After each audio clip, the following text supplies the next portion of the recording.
aqui é um dos poços.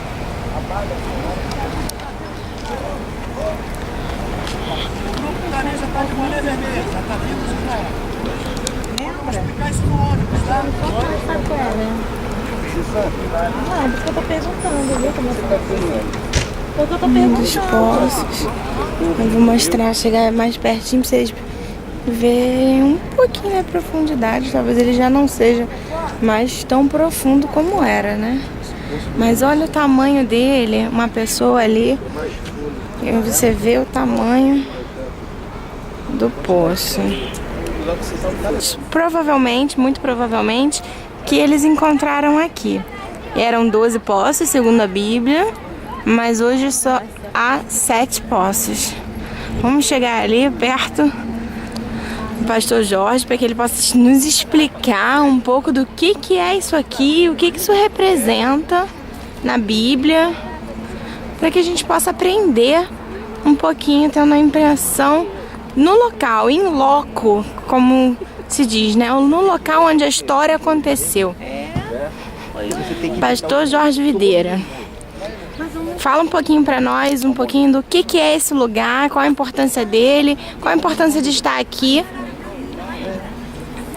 para a gente entender a história da Bíblia. Um lugar chamado Refidim, mas que todo mundo chama de mar. Você pode ver o nome desse lugar e a descrição dele no capítulo 17 de Êxodo. E já a gente vai ler esse capítulo ali na Bíblia, dentro do ônibus, que está muito calor. Esse é o primeiro lugar onde o povo acampou depois que as águas se transformaram em águas potáveis, bebíveis. A água era amarga e o povo estava morrendo de sede, então o povo murmurou e Moisés recebeu de Deus a fórmula para que a água se transformasse em água purificada.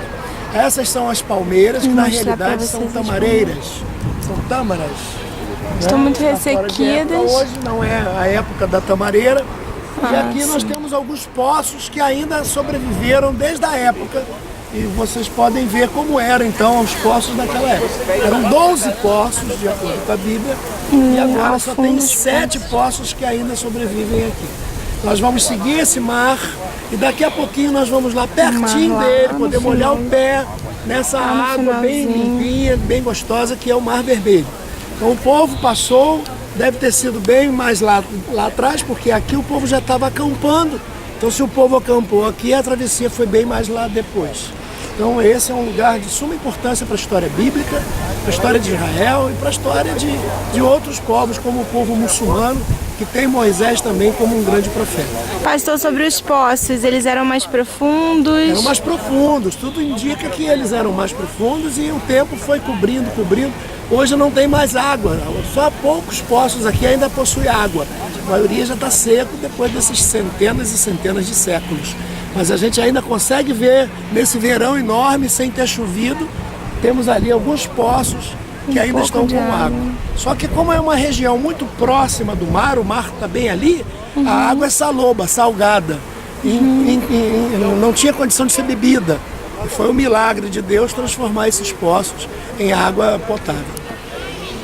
E qual é o que o senhor acha da importância da gente estar aqui para aprender por que o povo de Israel murmurou? Por que estar aqui é melhor do que somente ler na Bíblia? Então, porque estar aqui você pode ver a confirmação de que há espaço para todo o povo habitar. Porque muitos livros hoje, combatendo a Bíblia, tentam dizer que a quantidade de pessoas que saiu do Egito não eram 600 mil homens, fora crianças e mulheres. Não, eles tentam dizer que eram apenas 600 homens, que é um erro de interpretação na Bíblia, e que não tinha um espaço suficiente para abrigar quase 3 milhões de pessoas. E como é que ia dar água para esse povo? Então, pelo tamanho dos poços, vocês podem perceber, e pela condição do lugar, que tem condição de acampar embaixo dessas palmeiras. Na época eram a quantidade de palmeiras era muito maior, então tinha muito mais condição de se acampar nessa área aqui. É importante para a gente vir a esse lugar, conhecer esse lugar, para ver quantos fatos bíblicos podem ser comprovados pela história e podem ser comprovados pela arqueologia. É de suma importância. Eu acho também é muito fácil você entender por que o povo murmurou, porque o sol refletido nessa areia é muito quente. Quer dizer, imagina o povo sem água aqui, deve ser completamente... Então, o povo havia acabado de atravessar o mar a seco. O povo atravessou a seco, o mar se abriu. O milagre foi muito maior. O que é maior? Abrir. Qual é o milagre maior? Abrir um mar como esse para o povo passar a seco. Ou fazer com que as águas que são salgadas tornem-se em águas bebíveis para matar a sede do povo. Então o povo recebendo um milagre muito maior, depois do milagre maior, o povo vai murmurar e desconfiar de Deus. Deus jamais traria o povo aqui para matar o povo de sede. Se era para o povo morrer, Deus deixaria eles morrerem lá na escravidão. Mas se Deus tirou, Deus se responsabilizaria. Então Amém. você que está nos ouvindo agora tem que saber isso.